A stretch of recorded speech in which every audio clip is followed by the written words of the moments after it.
cannot plan a flight enough. There's no such thing as over planning a flight. You could say airmanship is what if. What if this happens? What if the weather's not very good?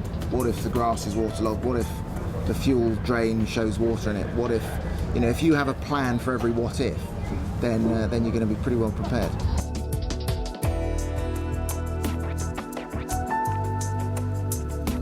I'd say if you're a pilot, don't go and annoy the engineers on day one. Go and be nice to them, buy them a cup of tea, be nice to them, because they look after your backside, if you like, when you're in the air.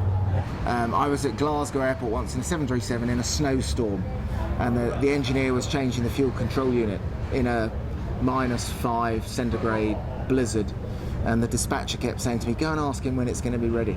And I said, I'm not going to ask him when it's ready, because I reckon when it will be ready, he'll come and tell us. So I think there are certain golden nuggets like that. Don't ask an engineer when it's going to be ready if he's up to his elbows in oil, because clearly it ain't ready then.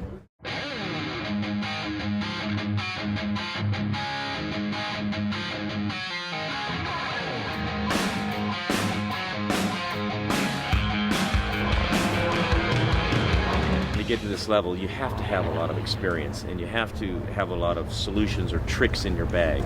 You got to be mentally in good shape, be physically fit, be stretched out, because for sure you can hurt yourself out here flying physically. I mean, you can wrench your neck, you can hurt your back. I do warm up, I do stretch. Sometimes you may have seen the videos and stuff, but I think you have to have your body ready to go out there and fly. You have to have confidence in your equipment, and that's going to come along before we get here to the race site. How did you put the airplane together? What engine, what propeller, that type of thing that you use. And then you have to have a good mechanic or somebody that you can trust. We talk about decision making and things like that as it relates to aviation. But I think you have to have respect for the aerodynamics, respect for gravity, respect for all the forces that you're working with while you're up there flying. And by I mean respect is you have to have a knowledge for it, and you have to know, how do I get safe?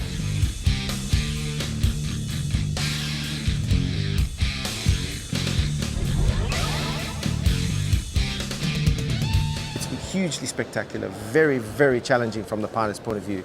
Combines all sorts of flying skills, and it's very spectacular essentially because it's very, very low level, against the clock and in amongst air gates.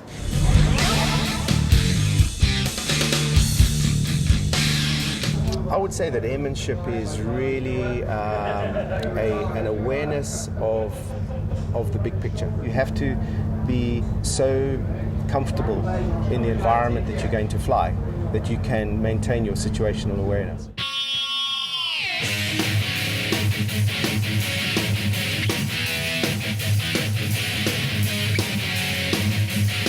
No doubt that this is really risky what we're doing and dangerous, but that's always got to be balanced by a lot of experience, and that's why you see all the pilots on the Red Bull Air Race, are very high level, highly skilled aerobatic pilots, and also very high level display pilots, meaning that they're used to flying at a very low altitude.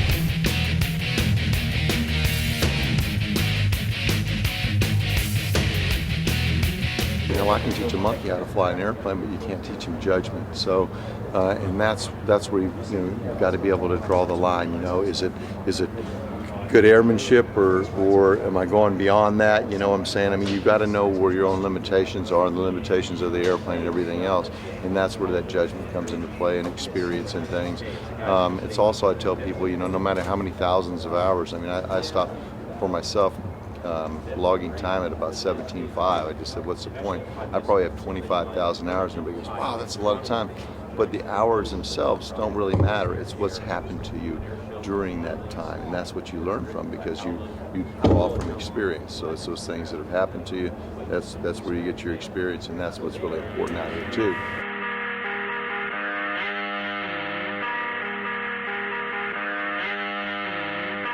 You cannot be too careful. You cannot be too careful operating an airplane, whether it's a thing like this, Cessna 152 or 747. If you're the pilot of it, you're the commander of it. So you have got to make your best decision that you can in the available time. And you just can't be too careful. So prepare before you go flying. Think about it very carefully. Don't allow people to force you into things you don't want to do. Remember, you're the captain of the airplane, whatever it may be. You talk about airmanship, really to me it means how to operate an airplane safely.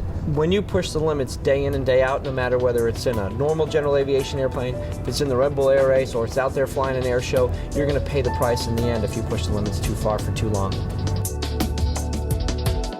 You have to be humble. If you're going to be an aviator, you need to know that you're flying in a very dynamic environment that has changing conditions all the time, and you have to know your personal limitations. And if you feel a little uncomfortable, then probably you shouldn't be where you are.